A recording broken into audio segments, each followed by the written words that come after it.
Okay, so this is part 2 of our vectors video, and in this video we're going to have a look at the magnitude and direction of a vector.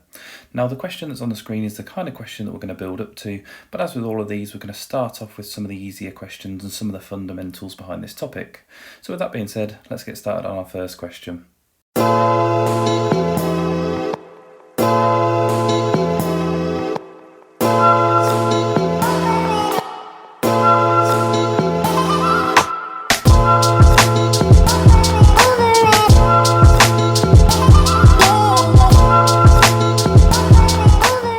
Okay, so when we're looking at vectors, obviously in part 1 we looked at this new vector notation and how to write them. Now with this question here we're going to have a look at the magnitude, which is essentially the distance that two vectors actually travel when we combine them together. And we're going to have a look at drawing that down and writing a little sketch of them to see what it looks like. So as always, grab a piece of paper, grab a pen, make some notes, and we're going to start with this question on the screen. So it says, given that A is 3i plus 4j and B is negative 2i minus 4j, and we're going to find two different things here. Now already you might have noticed there's a little bit of new notation to write, and that is this bit here where we have it says find A, and it's between these two lines. Now those two lines just mean the magnitude of whatever's inside it, so this means the magnitude of A. And if we visualise what A would look like, I'm going to have a look at what the magnitude actually is in terms of a visual picture. So for A, it goes 3i and 4j. Now that means it goes 3 across, if we just pick any particular direction, and then it goes 4 up, obviously not drawing this to scale. So that's what our vector looks like. Now in terms of our starting point, we started over here and we finished up there.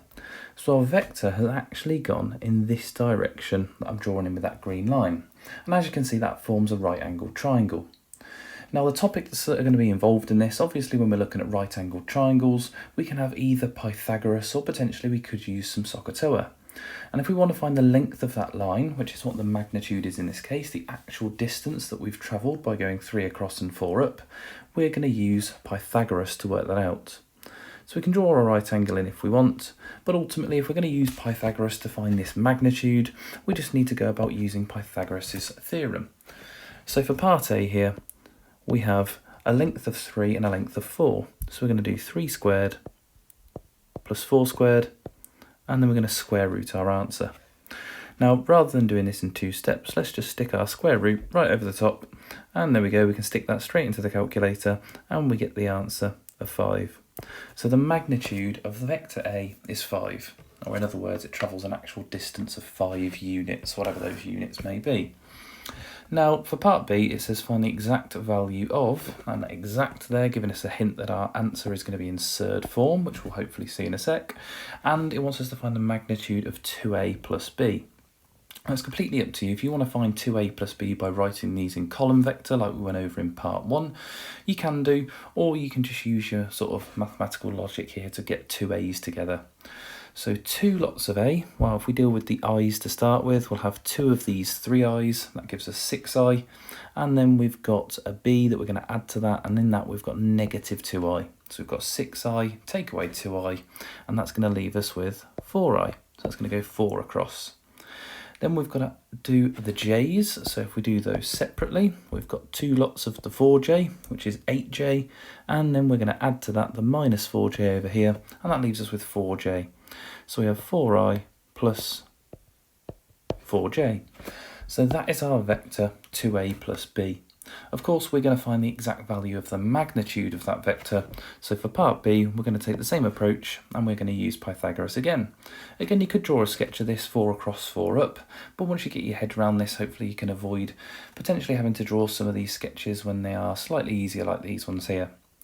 So in terms of using Pythagoras, we know that goes 4 across, so we'll do 4 squared, it goes 4 up, so we're going to do another 4 squared, and we're going to square root our answer.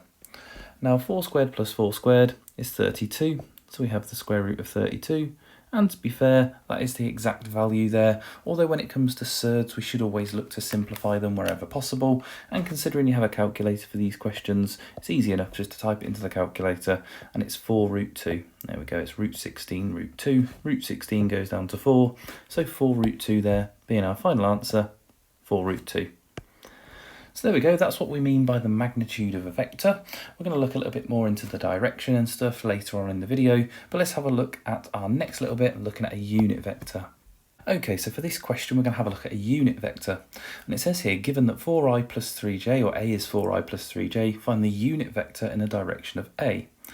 So when we're looking at this vector here, 4i plus 3j, let's just visualise it. It goes 4 across and it goes 3 up. Now in terms of units, we're going to find out how many units that's gone by finding the magnitude. So again, it's going in this direction. We've already looked at this triangle. If it goes across 4 and up 3, and we do 4 squared, add 3 squared, square root our answer, we get the unit distance of 5. Okay, and obviously you can write your working out down for that. You've got 4 squared plus 3 squared, and then square root our answer, and we get the distance 5. Now a unit vector is the distance, or the vector, just in one unit. So obviously at the moment this vector is going 5 units, and we only want to know the vector along 1 unit. That's what a unit vector is. So if this has gone along 5 units, essentially we need to divide our vector by 5 to find 1/5 of that, to just go 1 out of those 5 units. So if we take our vector, which is 4i plus 3j, then essentially we need to divide that by 5. So let's just divide that by 5 and write it like that for the moment. Now you could write it a different way. Rather than writing divided by 5 on the bottom, we could multiply it by 1/5. That's another way that we could write it as well. It's more common that you'll see that it's sort of like the vector over 5 or over the magnitude, whichever way we kind of want to look at it. But we'll put it over 5 for the moment. That just makes it quite nice and easy to split these up. Now obviously we've got 2 separate pieces there. We've got the i's and the j's, and both of those need to be divided by 5, and we can just leave those as fractions. So we can say it's 4 over 5, or 4 divided by 5i, plus 3 divided by 5, or 3/5 j. And that would be our final answer. That would be the unit vector that would just move us along 1 unit up that route. And you can kind of imagine if we split this route into 5 separate pieces, that's the vector that would move us that little direction just there. So there we go, that's how you find a unit vector. Quite nice and simple. Obviously we use Pythagoras to find the magnitude, and then however many units that is, that's what we're going to divide by. Quite nice when it's a whole number there. It wouldn't be so nice if it was a third or something like that, but again, it wouldn't be too bad. We'd just put our vector over that particular number, whatever it may be. So there we go, that's how we're going to find the magnitude of vectors, and also looking at the unit vector. So let's have a look at a couple of questions for you to have a go at. Okay, so there's a couple of questions here, both linked into what we've just looked at there. You've got finding the exact value of some of these magnitudes on the left, and on the right there you've got a couple of unit vectors to find. So pause the video there, have a go at these, and we'll go over the answers in a sec. Okay, so for the first one then. Now to start with, it wants us to find the magnitude of A. So we have 2 and 3 as our distances, so we just need to do 2 squared, add 3 squared, square root our answer. So that's 4 plus 9, which is 13, and square root, obviously that, we get root 13. There we go, and that's our exact value. We can't simplify root 13, so we'll leave it as it is. Now the next one, we've got to find A plus B, or the magnitude of A plus B. So if we add together those vectors to start with, the i's become 7i, so we have 7i, and the j's, we've got 3j, take away 1j, so that is 2j. And again, if we use Pythagoras for that, we've got 7 squared, add 2 squared, which we're going to square root. So 7 squared is 49, 2 squared is 4, add them together is 53. So we've got the square root of 53. There we go, and there's our second one. Okay, on to part C. 2 lots of A, take away B. So 2 lots of A, let's do the i's to start with. We've got 2 i's, and we've got 2 of those, which is 4i, and we are then going to take away the 5i in B. So we've got 4i, take away 5i, which is minus I, or minus 1i. And then for the b's, we've got 2 j's. So we've got 2 of the 3 j's, which is 6j. And we're going to take away the negative 1j in the b vector over there. So that's 6j, add 1, that's going to be 7j. There we go, so 7j, just watch out for your negatives there. So minus I plus 7j, so that has got a distance of 1, even though it's minus 1, it's got a distance on our triangle of 1. So we've got 1 squared plus 7 squared, and we're going to obviously square root that, and that has come out as 1 plus 49, which is the square root of 50. There we go. Right, so we've got all our answers. We've got the square root of 13, which we know doesn't simplify. We've got the square root of 53, which again doesn't simplify. But this last one here, this square root of 50, 25 goes into that, so we can simplify that one, and we will do. So we'll write our answer there as 5 root 2. And there we go, there's our final answer. Let's just highlight all of those. And there we go. On to the next one, finding a unit vector. We've got given that A is 5i minus 12j and B is minus 7i plus 24j. Find the unit vector in the same direction for both A and B. Okay, so we'll start with A. So for A then, we have got 5 and 12 as our distances on our triangles, so we'll work out the magnitude. So 5 squared plus 12 squared, and we're going to square root that. 12 squared is 144, plus the 25, that is 169. When we square root 169, we get the answer 13. So there we go, 13 is our first one in terms of our magnitude. So in order to find a unit vector, we are going to do our 5i minus 12j, and we're going to divide that by 13. So if we divide each of those pieces by 13, we get 5 over 13i minus 12 over 13j, and there's our first unit vector. On to part B, we've got 7 as the distance of I, 24 as the distance of j. So again, we're just going to use Pythagoras. So we've got 7 squared plus 24 squared, and we're going to square root that. So 7 squared plus 24 squared, that adds up to 225. So if we square root that, sorry, not 225, 7 squared and 24 squared, 625. And if we square root that, we get 25. There we go. And there's our magnitude for vector B. Again, finding the unit vector then. So we've got minus 7i plus 24j, and we're going to divide them both by 25. So what do we get? Minus 7 over 25i plus 24 over 25j. And there we go, there's our two unit vectors for A and for B. Right, there we go, let's have a look at the next thing. Okay, so on to our next part here. We've got to find the angle between the vector 4i plus 5j and the positive x-axis, and we've got a little diagram drawn for this one. Now, you won't always have a diagram drawn, but it's just quite nice just to be able to visualise this one. Now it says it wants us to find the angle between the vector and the positive x-axis. So for the purpose of this, let's imagine that the vector is coming out of the origin. So if we just draw the positive region here with the vector coming out of the origin, and there's our vector 4i plus 5j. Now if we imagine obviously the distances that's gone, so we can draw over the top of this. So it's gone 4i across, so that's 4 across, and it's going 5j up. And there we go, so that's a distance of 5 going up. And it wants us to find the angle that's been made between that line and the positive x-axis. So looking at that, that is this angle just here. Let's call that angle theta. Now obviously we've got a right angled triangle involved again, so we're going to have a look at either Pythagoras or SOHCAHTOA, but this time it is asking us to find the angle. So for the purpose of this, we are going to use SOHCAHTOA or any other form of trigonometry that you prefer to use in this instance, but the easiest method here I think is just to use SOHCAHTOA. So in terms of labelling this up, we've got the opposite and we've got the adjacent, so we'll use tan in order to do that, and to find the angle we will obviously use the inverse, so we've got tan minus 1. Tan is opposite over adjacent, so we're going to do 5 as the opposite, 4 as the adjacent, and then work that out. So if we put that into the calculator, let's see what we've got, 5 over 4, and we get an angle of 51.34 degrees to 2 decimal places. So there we go, let's just write that in, 51.34 degrees, and that's going to be to 2 decimal places for our answer, and obviously just make sure you're rounding your answer to whatever the question is asking. So there we go, there's our first one. Let's have a look at one that's slightly different. Okay, so this question here has asked a little bit more of us. It says draw a sketch for the vector minus 2i minus j and work out the exact value of its magnitude and the angle it makes with the positive x-axis, and it's again here it says to 1 decimal place. So if we draw a set of axes in, You're going to see why I'm drawing this one a little bit bigger, because this time it's going to the left and down.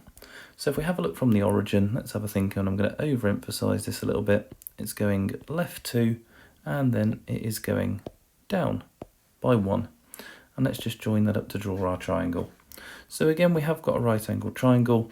It's gone across 2 and it's gone down 1. And what's it actually asking us to do here? So first of all, it's asking us to work out the magnitude. So we'll go ahead and work that out, and then we'll discuss the element here, which is a little bit different to before, which is looking at the angle with the positive x-axis. So to work out the magnitude, we're obviously just going to use Pythagoras again. So to find the magnitude of this vector, we'll do 1 squared plus 2 squared, which is 1 plus 4, and obviously we need to square root that. So that's going to be the square root of 5, and there is our magnitude. Let's just label that on. And again, we could label that on the diagram if we want as well, the square root of 5. Now the next part here, it says it wants us to find the angle that it makes with the positive x-axis to 1 decimal place. Now at the moment, inside the triangle, if we were to look at the angle that's created with the x-axis, we've got this angle here. But that is the angle that it makes with the negative x-axis. We want to know the angle that it makes with the positive x-axis, which, looking at it, is this angle just here. So from that line over to the positive x-axis makes that angle there. So that's easy enough for us to find, because if we find the angle in the triangle, just like we did before, then we will be able to take it away from 180 as its angle's on a straight line. So let's label the angle that we're actually looking for. We'll call that one theta, and we'll work out this one to start with. So to find that angle, again, we've got the opposite and the adjacent, so we can do the same thing. We can do our inverse tan, and we've got 1 over 2. There we go. And if we type that into the calculator, let's see what we get. So the inverse tan of 1 over 2 is 26.565. Let's have a look. So 26.565. There are a few more decimals, but it only wants our answer to 1 decimal place. So now we can go about taking that away from 180 to get the other angle on our straight line, going over to the positive part of the x-axis. So 180, take away 26.565. There we go, and we get an answer of 153.4 to 1 decimal place. So there we are, we can write that in, 153.4 degrees, and again, that is to 1 decimal place. So there we go, a little bit of SOHCAHTOA were involved in these as well, and obviously a little bit of the magnitude involved in that question also. So that's how we're going to approach these questions. As I said, draw a little sketch of the axes, draw the direction that it's going in, and just read the question very carefully. If it's asking, obviously if it's gone to the right and it's already in the positive region, easy enough to find that angle, but if it is going into that negative region, do make sure that you just identify the correct angle there. But here we go, let's have a look at some for you to have a go at. Okay, so there's 2 questions here, both very similar to that second one that we went over, looking for the magnitude and the angle. So draw a little sketch for both of these, try and work out that angle, pause the video there, and we'll go over the answers in a sec. Okay, so let's have a look. So our first vector is going to the right and up, so we only need our positive region here. Now it's going 3 across and 4 up, so it's going somewhere over here. So if we draw this all in, let's have a look. I'm going to leave the x-axis as it is there. So it's going 3 across and 4 up. And if we use Pythagoras to work out the magnitude to start with, 3 squared plus 4 squared, and then square root our answer, we get the answer 5 as our magnitude. So there's the first part. The next part is to work out the angle it makes with the positive x-axis. So again, that's going to be this angle just here.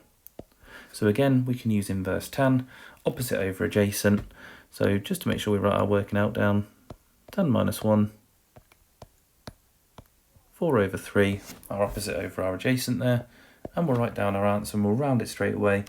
So tan minus 1, 4 over 3, and we get a final answer here of 53.1 degrees to 1 decimal place. And there we go, there's our first one, magnitude of 5 and an angle of 53.1 degrees. On to our second one, we have a vector which is going in the negative direction. So let's draw both of these in. Here we go. So this time, starting from the origin, it's going 5 left and 2 down, so somewhere over here.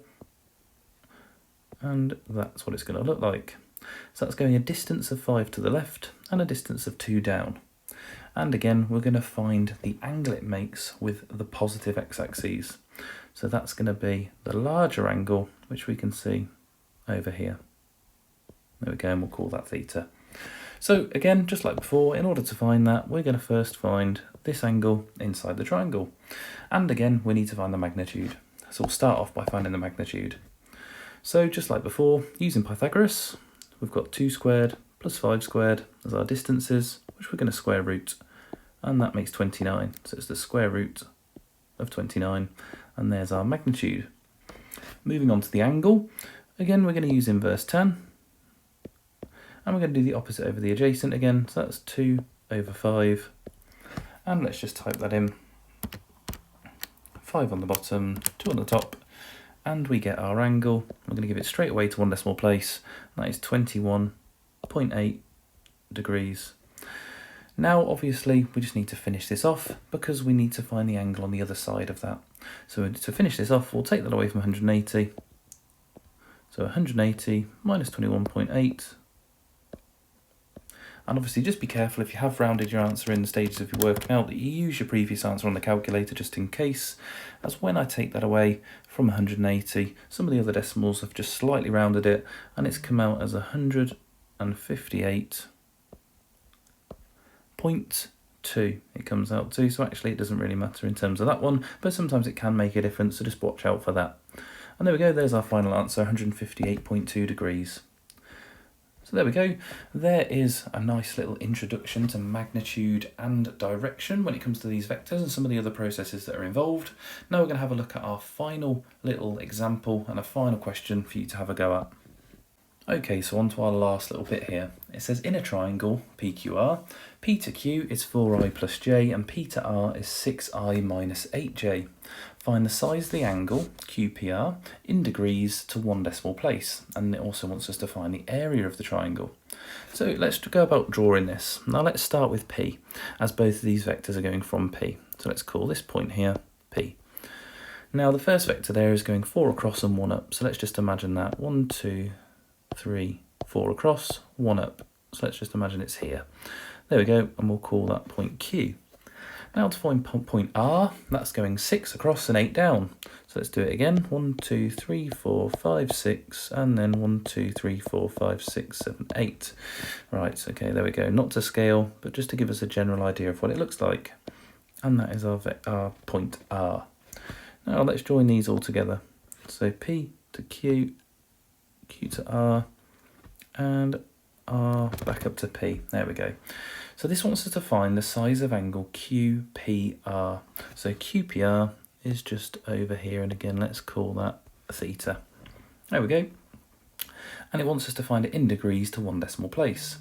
Now in order to find an angle within a triangle like this, as this is not necessarily a right angled triangle, we actually don't know, we can't really tell just by looking at it like that, we would need to use the cosine rule or potentially the sine rule. So we are going to involve another topic here, and again things like the sine and cosine rule I'll link in the description below just to make sure that you're nice and clued up on those if it's something that slipped your mind. So looking at this then, what sizes or what sides can we find the length of, or in other words the magnitude? Well, we can do that for P to Q and we can do it from P to R. So let's start with one of them. Let's go for P to Q to start with. Now here's our little notation here. We've got 4i plus j, so we've got a distance of 4 and 1. So for P to Q, and let's write it in proper vector notation, let's find the magnitude of PQ. So we've got 4 squared plus 1 squared, and we're going to square root that. So 4 squared is 16, plus the 1 is 17, so we have the square root of 17. There we go. So the square root of 17 for our first one. For P to R, we have 6i minus 8j, so let's find the magnitude of P to R. Well, that's going to be 6 squared plus the 8 squared, and we're going to square root that again. Okay, so let's stop doing these in our head, let's get them typed in. So 6 squared plus 8 squared, square rooted, there we go, gives us the answer 10. One that we should know actually there, 36 and 64. So there we go, there is the length of 10. There we are. Now, have we got enough information to find the angle? Now, if we had the length q to r, we could actually use the cosine rule, okay? But we don't have the length q to r just yet. But actually looking at our diagram, it's not that difficult to find. There's two ways that we could do this. We could either take the vector p to r and take away the vector p to q, or we could do it vice versa and just be very careful in the direction that we're going in. Or to be fair, we could just use a bit of a logical approach. Now, to get from p to q, we've had to go 4 to the right, if you remember drawing those dots. And we've got an extra 2 dots across to get from q to r. So in order to do the vector from q to r, we could actually just take this logical approach. If we've gone 4 across from p to q and an extra then 2, obviously because we've gone 6 across to r, then we know that must have been 2i across. And we can take the same approach going down. From p to q, we went up by 1, but from p to r, we went down by 8. So if we went up by 1 to get to q, but down by 8 to get to r in total, that's going to have to go down by 9. So minus 9j. Now, you may not like that logical approach, so you don't have to use that. You can actually just take one of the vectors and subtract the other one. If you have a look, and let's just highlight it, the vector p to r, 6i minus 8j. If we do 6i, take away the 4i in the previous one, that leaves us with 2i. And if we do minus 8j, take away the 1j, that also leaves us with minus 9. So you can just take that approach as well, but I do think it is worthwhile just thinking about logically why you get the answer, and not just simply taking one away from the other and not really understanding why. But it is a nice little shortcut there to actually get these vectors when you're trying to find them. So there we go, we've got enough information now to also find the magnitude of q to r. And we can take the same approach, just using Pythagoras again. So from q to r, we can do the square root of 2 squared plus 9 squared. 2 squared is 4, 9 squared is 81, so that is 85, or the square root of 85. Right, so we've got all the side lengths now. All we need to do is go about actually finding this particular angle. So let's get rid of all of this working out. Now obviously we need our magnitudes there, so we'll have to leave those, or we can just draw that onto the diagram now, root 85, and we'll get rid of all that working out. There we go, so let's get rid of all of that and just work with our diagram. Quite a lot working out up to this point, but to be fair, we've only had to use Pythagoras a few times, so nothing too bad. So to find the size of that angle, we obviously need to know the cosine rule, and obviously in this particular instance, we're looking at the cosine rule for the angle. So the cosine rule for the angle is going to be cos theta, and you do need to know these well, and we're going to do b squared plus c squared minus a squared all over 2bc, or whatever variation we're looking at. I'm treating theta as being our big A in this case. But let's go for it. 10 squared plus, we've got root 17 squared, which is just 17, but I'm going to write it in anyway, just to make sure we don't get confused with any of this. And then we're going to take away the root 85 squared, which again is just 85, but we'll write it all in as normal. And that's all over 2bc. So 2 times 10 times root 17. Now I'm going to do a little bit of a cheat here. Before I type that calculation in, I am just going to press Shift Cos and do the inverse straight away. So just a little step that I am skipping here. Rather than writing it all down, I'm just going to do the inverse straight away. So on the top then, 10 squared plus root 17 squared plus root 85 squared all over 2 times 10 times the square root of 17. There we go. Close your brackets on your calculator, and we should, let's have a look, if you type it in correctly, we should get 67.16. So there we go, our angle to one decimal place is going to be 67, it's 0.16, so 67.2 degrees. And again, just remember, I have skipped a step in my writing there just to reduce the amount of working out that's on our screen. So there we go, there is our angle, and the second part is asking us to find the area of the triangle. So we've got another bit of trigonometry coming in here. We're going to have to use half AB sine C. And just as a little tip here, I'm going to keep the original answer on my calculator, so the 67.166345582. So if you're not going to keep that on your calculator, do make sure you have written down the full number there, because we don't want that to affect our area and part B. So for working out the area, we're going to do half AB sine C. Again, we now know the angle here, so we can get rid of theta. Oh, not the whole triangle there. We might be able to do it. There we go. And we can put the angle in. So 67, in fact, let's just write the whole angle in.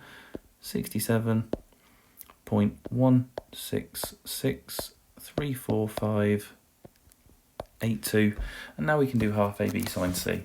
So the area is going to be a half times our two adjacent sides there. So 10 times root 17 times sine of this angle, 67.16, and the rest of those decimals. I'm just going to use the answer button on my calculator. So 0.5 times 10 times root 17 times by the answer.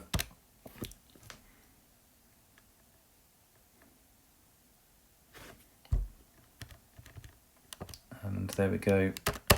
Obviously typed it in wrong, so we're going to have to go right back to the beginning and just retype that in just to get that full angle back. In fact, no, we've written it down, so we can actually go ahead and do it. And there is the benefit to writing the full angle down. If you do type something in wrong in your calculator, like I have just done, then you can go back and you can type it back in without having to worry about getting that full answer back on your calculator. So 67.16634,582. There we go, and there's our answer, and that comes out as 19. There we go. Obviously, we don't know what the units are here, so we could say 19 units squared, but I'm not going to worry too much just here when we're practicing on this one, but 19 units squared, whatever they are. Okay, so let's highlight that off, and there is our final answer. So just making sure that you're very careful with these. Obviously, we had to involve the cosine rule to find angle. We had magnitudes. We had obviously that bit of logical thinking to find that missing vector there from Q to R. And then also we had using half AB sine C, or our area of a triangle formula as well. So last question for you to have a go at.